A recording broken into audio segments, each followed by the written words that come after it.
Mullakin on pari.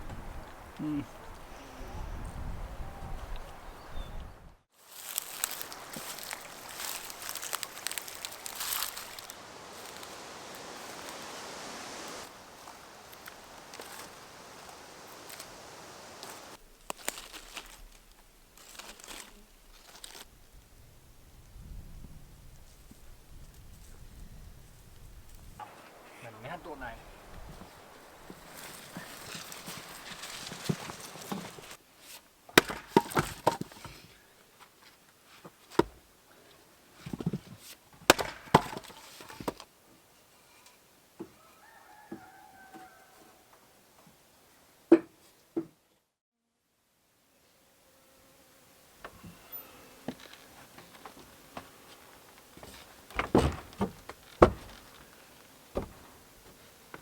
Vähän kuivahtanut ovi. Kävin katsoa tuossa saunomisen jäljiltä, että on kaikki ok. Mutta nyt ei puhuta saunasta eikä saunomisesta. Tarkoitus olisi puhua tähän semmonen alustus tai esittely, kanavan esittely, että mitä ja miksi.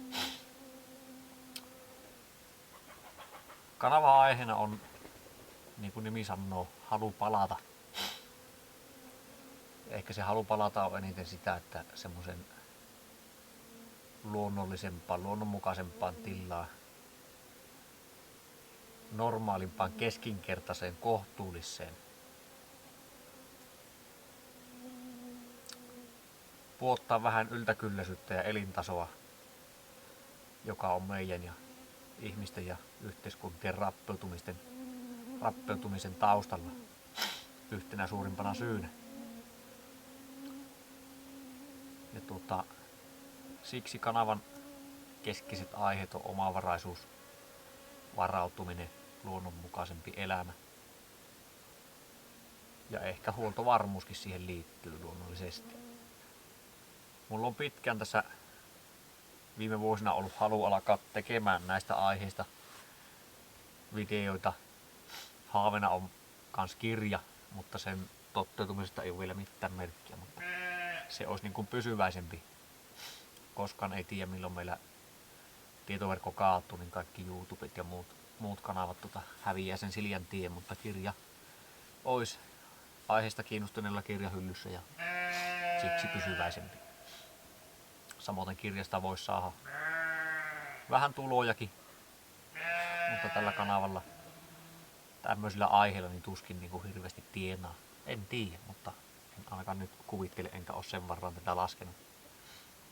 No pikainen pohja se, että miksi nämä aiheet ja miksi näistä teen, niin vuosien saatossa vähän tämmönen tarkkailijan luonne kuin on ja ihmiset ja elimet ja elämä ja ongelmat kiinnostaa ja niin ratkaiseminen. Ja varmasti se, että vanhat tavat, elinkeinot, mitä ihmiset on osanneet ja mihin ne on pystyneet, on aina kiinnostunut ja kiehtonut. Eli siihen valmis pohja, siihen kiinnostukseen on ollut. Mutta sille on sitten viime vuosien saatossa syntynyt myös merkitystä, koska on syntynyt käsitys, että mitä ihmiselle on tapahtunut, mitä kaikki elintaso ja teknologia ja teollisuuden kehitys ja yltäkylläisyys on saanut aikaan ihmiselle, yksilölle ja yhteiskunnille ihan maailmankin laajuisesti. Ja suoraan siihen kehittymiseen liittyen se riippuvaisuus tästä kehityksestä ja teknologiasta, kuinka tietyllä tapaa niin kuin heikon langan varassa ollaan, miten monenlaiset eri asiat voi kaataa tämmöiset korkeat yhteiskunnat yllättävän pian ja vähän niin kuin milloin vain. Mutta se minun suuri huoli on ehkä siinä, että mitä ihmiselle on tapahtunut ja ihmisen ominaisuuksille ja pystyvyydelle, kapasiteetille, luovuudelle, terveydelle. No se, että kun näitä ajatuksia ja huolia on syntynyt ja on vähän havahtunut siihen, että mihin päin tässä mennään ja mitä on tapahtunut ja tapahtuu parasta aikaa, niin olen halunnut itsellä lähteä reagoimaan Ja on lähtenyt näitä aiheita ja asioita opettelemaan. Nyt kun nähdään, miten yhteiskunta ja jatkuvasti heikkenevä ravinto ja kaikenlaiset maailman markkinatalouden voimat vaikuttaa siihen, että miten ihmiset elää ja kuluttaa, niin haluttanut lähteä kohottamaan sitä omavaraisuutta muutamista isoista syistä. Varmasti yksi iso tekijä on se, että se on terveellisempi, vakkaa elämäntapa. Se ruokkii ihmisessä monia ominaisuuksia, kehittymistä ja pystyvyyttä, niitä lahjoja, joita meille on annettu. Puhtaampi ravinto, tasapainoisempi, ressittömämpi elämä, vastuuottaminen omasta ja ympäristön terveydestä, hyvinvoinnista, luonnosta, luonnonvaroista. Semmoinen moraali kaiken kaikkiaan. Miten me käytetään, kohdellaan ja kunnioitetaan luonnonvaroja ja tätä koko systeemiä. Meille on ihmisille on kuitenkin annettu valtava vaikuttamisen mahdollisuus ja samalla vastuu kaikesta ympäristöstä ja luonnosta ja koko systeemistä, eli se viljely ja varjelu tehtävä. Se varjelu tahtoo vähän unohtua meidän yltäkylläisyyden mukavuuden haluja meidän ongelmien alle. Tämä on vieraannuttu siitä kokonaisuudesta ja varsinkin kun sitä markkinavoimat voimakkaasti pimittää, jotta ihmiset saataisiin käyttäytymään tietyllä lailla ja kuluttamaan. Eli se kuluttamisen ihanne ja ongelmien paikkaaminen viepii sitä näkökykyä ja vieraannuttaa meitä tästä kokonaisuudesta ja luonnosta. Ihminen on aina ihaillut omaa kekseliäisyyttä ja aikaansaamista ja ongelmanratkaisuja ja se on johonkin pisteeseen asti ihan terve ja hyvä ominaisuus. Semmoinen luovuus ja kyky selvitä ja päästä helpommalla, mutta liian pitkälle mentyä se on myös ansa, niin kuin nyt nähdään, ja iso vahinko. Siitä päästään suoraan siihen, että kun on aiheutunut se iso vahinko, mitä ihmisille käy, mitä se menettää nyt korkean kehityksen myötä, niin sitten monenlaiset ongelmat paisuu ja niihin sitten vaitaan ja haetaan edelleen ratkaisuja. Eikä huomata, että missä se meni vikkaan, eikä haluta varsinkaan niin kuin myöntää ja palata takaisinpäin niissä, missä joskus oli paremmin. Eli 2 syytä. Ensin on ihailtu ja ihaillaan edelleen sitä kekseliäisyyttä, mutta sitten nyt korjataan ongelmia ja oireita, koska ihminen heikkenee koko ajan. No yksi syy sille, että miksi itse kannan korteni kekkoon ja haluan alkaa näitä videoita tekemään, on se, että vaikka näitä eri kanavia ja videoita ja lähteitä, foorumeita omavaraisuuden ympärille on ja pyörii. Minun kokemuksesta, näkemyksestä niiden keskeisin ongelma on se, että se on aika pintapuolista semmoista, jotenkin siinä se syvin ajatus ei yleensä toteudu, eli ne perustuu silti tosi voimakkaasti raskaaseen konevoimaan, teknologiaan ja teollisuuden tuotteisiin, komponentteihin monessa asioissa, energiataloudessa ja tämmöisissä. No ensinnäkin ollaan riippuvaisia asioita, joita ei kuitenkaan ole tuotettavissa itse. Mutta sitten toinen se, että esimerkiksi harvoin törmää just vaikka siemenpankin tuottamiseen ruoan kasvatuksessa, että yleensä moni ostaa siemenet vuosittain omaan puutarhaan ja kasvimaille. Ja kotieläimiä pidetään tosi yleisesti kuitenkin teollisen ravinnon varassa monilla niin kuin nykypäivän suosituksilla ja tavoilla. Ja meillä jalostuu kotieläimet yhä enemmän siihen, että ne ei kohta osaa eikä toimiskaan ja pärjäisi monista syistä sillä vuosituhansien tavalla, miten niitä on pidetty luonnonravinnolla ja puhtaalla ruoalla. Yhtenä isona syynä se tuloskeskeisyys, eläimet ja niiden maidon ja lihan tuotanto. Maidon tuotanto ja lihan kasvu on niin valtava, että se ei enää olisi oikein realismia niin kuin semmoisella, tai vähintänkin vaikeasti toteutettavissa, mutta se ei ole niin kuin eläinterveydellekään enää hyvä. Meillä alkaa olla aika paljon ongelmia kotieläimissä, siitä puhutaan sitten erikseen niissä videoissa. Tähän alkuun varmasti tärkeää sanoa, että me ei olla missään tapauksessa omavaraisia vielä. On monia riippuvuussuhteita ja meilläkin on käytössä moottorisaha, sähköt, eli pakastinta, jääkaappia, valot. Ihan perus arjen juttuja totta kai. Auto.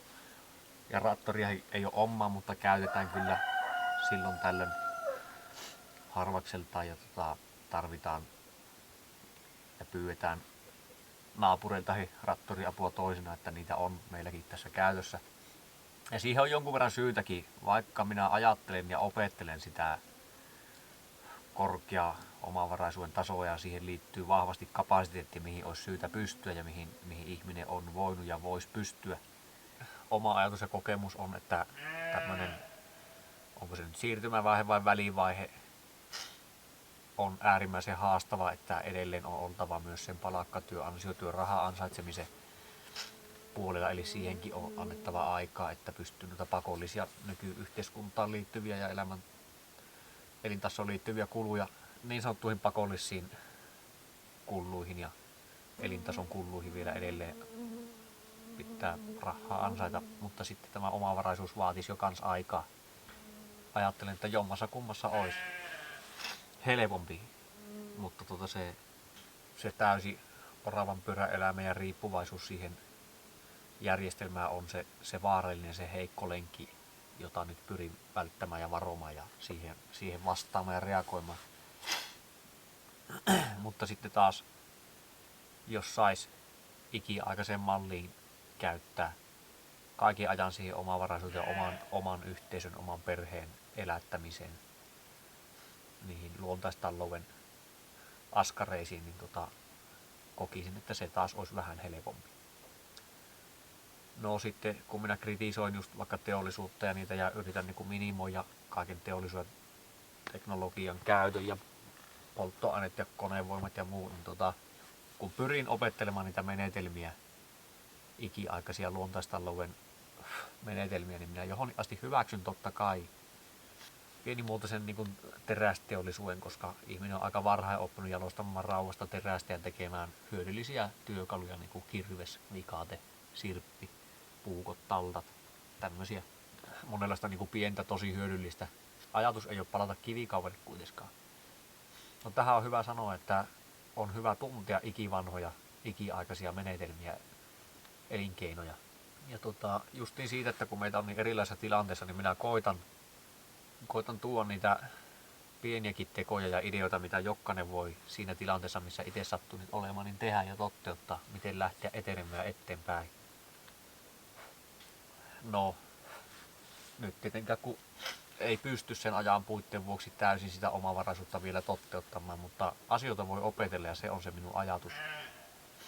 Vaikka minulla itsellä on askeettisemmatkin haaveet, elää yksinkertaisemmin ja vaatimattomammin, vähän niin kuin irrottautua monista riippuvuussuhteista järjestelmään, niin meillä on jo isohko perhe, niin tietenkään en perhettä siinä väkisin taivuta niihin minun haaveisiin, vaikka omavaraisuus muuten on semmoinen yhteinen haave. Vaikka minä olen näin vähän niin kuin vaativa siinä omavaraisuuden periaatteessa, niin siitä huolimatta arvostan ehdottomasti jokaista pientäkin askelta sitä kohti.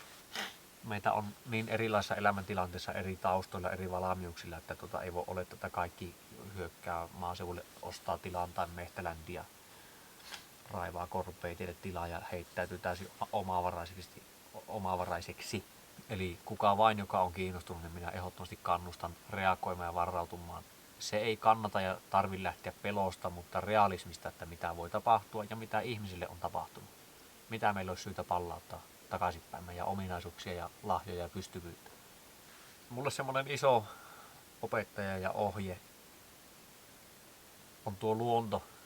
Sieltä minä ammennan varmasti kaikista eniten esimerkkejä, miten asiat toimii, mikä on se kohtuus ja tasapaino kaikilla tällä elämällä ja näillä resursseilla. Sitten on monia aiheita, joissa minun osaaminen ja teoria ja tiedot ei ole vielä valtavat, niin niissä minä varmasti tuun ohjaamaan parempia asiantuntijoja lähteä ja kirjojen pariin, mistä itsekin parasta aikaa ammennan ja kertaan aina uudestaan sitä tietoa, hyödyllistä tietoa.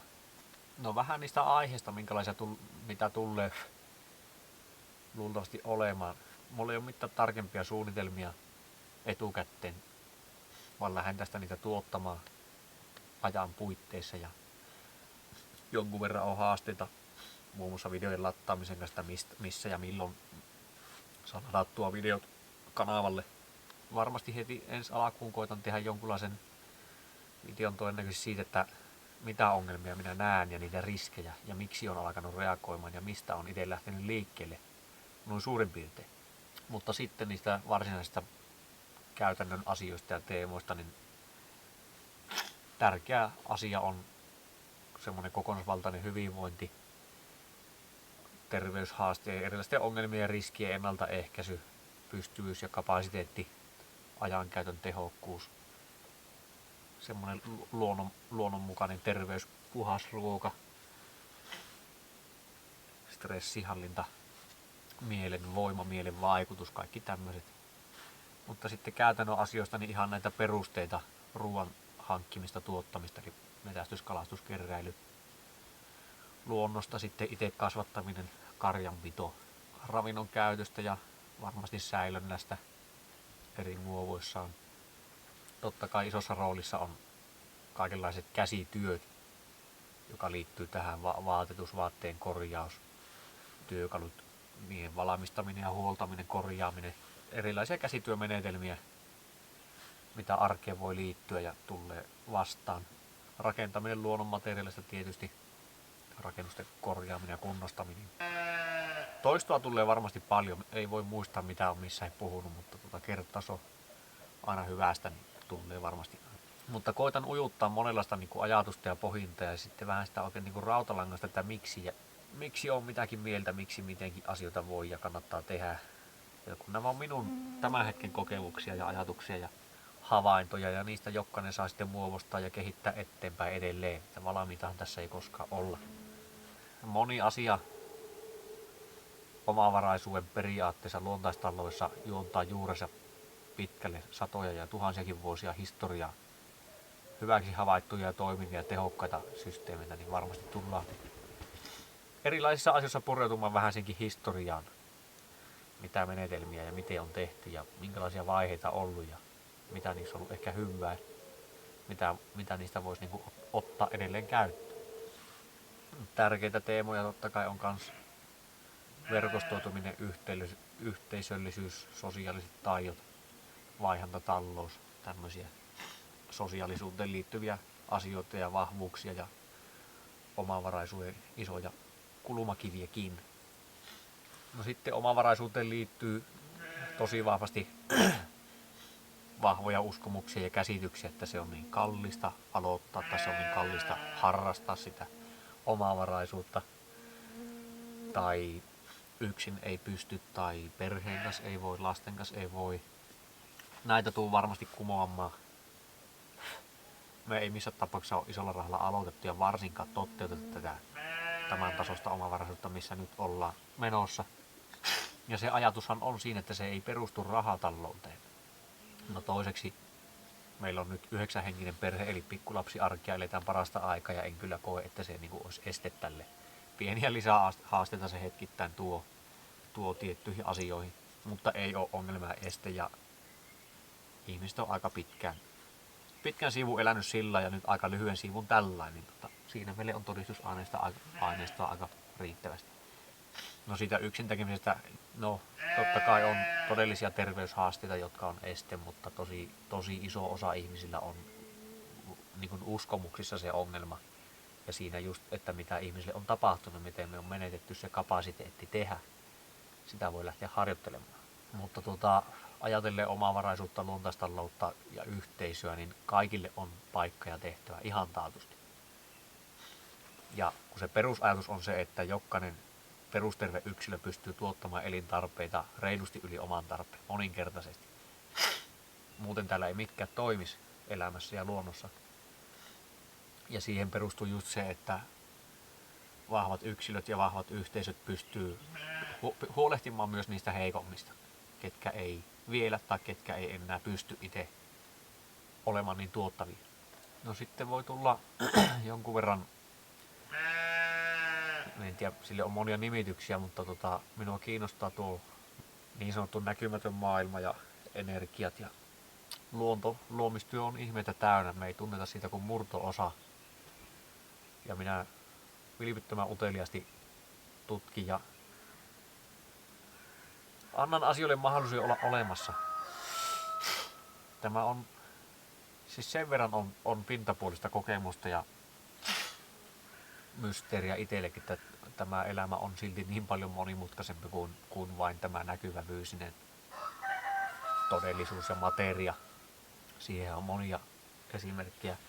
Minä en ole vielä mikään taituri ja vahva näissä, mutta semmoinen konkreettisin esimerkki tähän itselle aikamoinen ihme ja ajatusta avartava on ollut tuo varpu, miten se oikeasti toimii. Mutta tämä varsinkin on semmoinen alue, mistä en ala ulkoa opittuna asioita kertomaan, vaan sitä mukaan, kun mulle kokemuksia sitä avataan ja annetaan, jos annetaan. Eli minä en halua näissä asioissa, näissä varsinkaan lähteä niin kuin toistamaan jonkun toisen sanomia. Yritän välttää sitä. Niillä on aika iso rooli tässä elämässä kaiken kaikkiaan. Siksi sitä on syytä vilpittömän uteliaasti ja nöyrästi tutkia ja aistia ja antaa tosiaan mahdollisuus olla olemassa. Se monesti ratkaisee monia asioita ja auttaa ymmärtämään elämää ja ihmisyyttä ja luontoa ja kaikkia tätä. Varmasti monia asioita jää sanomatta. Se nyt on selvä. Tätäkin esittelyvideoa on yrittänyt kuvata jo monta kertaa, mutta jospa se joku lopputulos on hyväksyttävä. Tunne oltavani vaativa.